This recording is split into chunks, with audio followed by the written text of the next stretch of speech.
कक्षा 12 के सभी विद्यार्थियों का अपने इस YouTube चैनल में हार्दिक स्वागत है।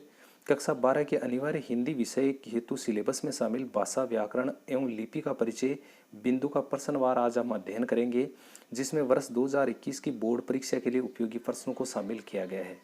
तो शुरू करते हैं सबसे पहले वस्तुनिष्ठ प्रश्नों से। प्रश्न में दिया है पहले में, विचार व्यक्त करने, मनोभावों को कहने तथा प्रकट करने का साधन है। ऑप्शन है भाषा, संचित ज्ञान, अवाचिक ध्वनि और व्याकरण। तो विचारों को व्यक्त करने और मनोभावों को कहने और उनको प्रकट करने का साधन है वो होगा भाषा। ए विकल्प है वो प्रश्न का सही उत्तर। दूसरे प्रश्न में, भाषा का सीमित, अविकसित तथा आम बोलचाल में प्रयुक्त होने वाला रूप है राष्ट्रभाषा, राजभाषा, बोली, विशिष्ट भाषा। तो भाषा का सीमित, अविकसित तथा आम बोलचाल में प्रयुक्त होने वाला रूप है वो है बोली। से विकल्प प्रश्न का सही उत्तर। हिंदी व्याकरण को मुख्यतः कौन से वर्ग में विभाजित किया जा सकता है? हिंदी व्याकरण में जो ऑप्शन दिए गए हैं नीचे, उनमें से कौन कौन सी चीज़ें शामिल हैं? वर्ण विचार, शब्द विचार, वाक्य विचार, उपयुक्त सभी। तो इस प्रश्न का सही उत्तर उपयुक्त सभी होगा, जिसमें वर्ण विचार, शब्द विचार और वाक्य विचार हैं, ये हिंदी व्याकरण में समाहित हैं। तो द विकल्प उत्तर हो जाएगा। देवनागरी लिपि का विकास किस लिपि से माना जाता है? खरोष्टी लिपि, अरामाइक लिपि, कुटिल लिपि और ब्राह्मी लिपि। तो देवनागरी लिपि है उसका विकास माना जाता है ब्राह्मी लिपि से। द विकल्प प्रश्न का सही उत्तर हो जाएगा। उसके बाद में प्रश्न है अगला कि भाषा और बोली में मुख्य अंतर कौन से हैं? एक प्रश्न पूछा है जिसका उत्तर आपको लिखना है।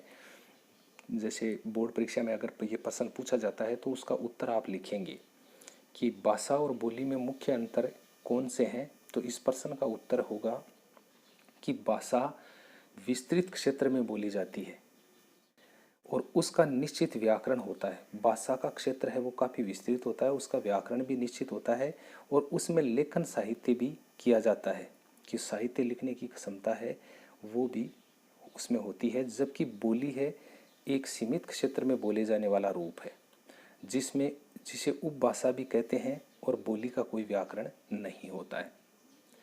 आगे प्रश्न दिया है कि लिपि किसे कहते हैं? तो उत्तर है भाषा लेखन हेतु जिन लेखन चिन्हों की सहायता ली जाती है उसे लिपि कहते हैं। फिर हिंदी व्याकरण की उपयोगिता बताइए, अगला प्रश्न है। तो हिंदी भाषा में व्याकरण की क्या उपयोगिता है, ऐसा प्रश्न है। तो हिंदी भाषा में उसका व्याकरण शुद्ध रूप से लिखने और बोलने के नियमों से परिचित कराता है तथा व्याकरण भाषा को सर्वमान्य और स्थायी रूप है वो देता है। ये प्रश्न का उत्तर होगा। फिर आगे एक प्रश्न पूछा है कि देवनागरी लिपि की कोई दो विशेषताएं लिखिए। तो आपको देवनागरी लिपि की कोई दो विशेषताएं बतानी है। तो इनका उत्तर इस प्रकार होगा। उच्चारण के सूक्ष्म अंतर को प्रकट करने की क्षमता। देवनागरी लिपि की पहली है कि उच्चारण के सूक्ष्म अंतर को प्रकट करने की क्षमता भी देवनागरी लिपि में होती है। जिस वर्ण का जो उच्चारण होता है वही लिखा जाता है। ये भी दो विशेषताएं देवनागरी लिपि की हैं। आगे के प्रश्न में है कि एक बोली किसी भाषा का रूप कब ग्रहण कर सकती है? कि एक बोली है वो भाषा कब बन जाती है, ऐसा एक प्रश्न है। तो बोली जब किसी बहुत बड़े क्षेत्र में बोलचाल का माध्यम बन गई हो तथा उसमें विभिन्न प्रकार का साहित्य सर्जन होने लगे, तब एक बोली भाषा का रूप ग्रहण कर सकती है। दोबारा देखना, बोली जब किसी बहुत बड़े क्षेत्र में बोलचाल का माध्यम बन गई हो तथा उसमें विभिन्न प्रकार का साहित्य सर्जन होने लगे, तब एक बोली भाषा का रूप ग्रहण कर सकती है। भाषा के उद्देश्यों को स्पष्ट कीजिए। भाषा के जो उद्देश्य क्या क्या हैं उसको स्पष्ट करना है। तो भाषा का मुख्य जो उद्देश्य है वो विचारों को प्रकट करना है। विचार प्रकट करते हैं भाषा के माध्यम से और इन्हीं विचारों को उसी भाषा में लेखन कार्य करके एक स्थान से दूसरे स्थान पर हम पहुंचा सकते हैं। ये भाषा के मुख्य उद्देश्य हैं, वो आप बता सकते हो। फिर है एक प्रश्न पूछा है कि पश्चिमी हिंदी की प्रमुख बोलियां कौन कौन सी हैं? पश्चिमी हिंदी की प्रमुख बोलियों के नाम हैं वो आपको लिखने हैं। तो प्रमुख बोलियों के नाम इस प्रकार से हैं: खड़ी बोली, ब्रज, बांगरू, बुंदेली और कन्नौजी। ये 5 नाम आपको बताने हैं अगर आपसे पूछा जाता है कि पश्चिमी हिंदी की प्रमुख बोलियां कौन कौन सी हैं। आगे के सवाल में राजस्थानी उपभाषा की प्रमुख बोलियां कौन सी हैं? राजस्थानी उपभाषा की प्रमुख बोलियां हैं वो मारवाड़ी, मेवाड़ी, मेवाती और हाड़ौती। ये नाम आपको बताने हैं।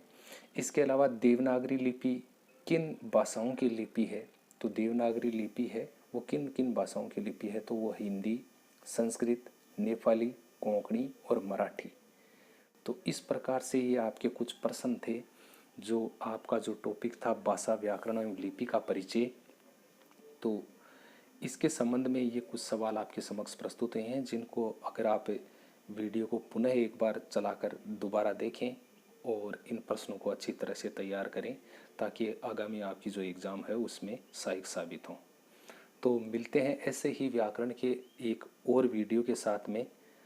और जो विद्यार्थी चैनल पर नए हैं तो चैनल को सब्सक्राइब अवश्य कर लें ताकि आने वाले जितने भी जो वीडियो हैं उनके नोटिफिकेशन की सूचना आपको सर्वप्रथम मिल सके।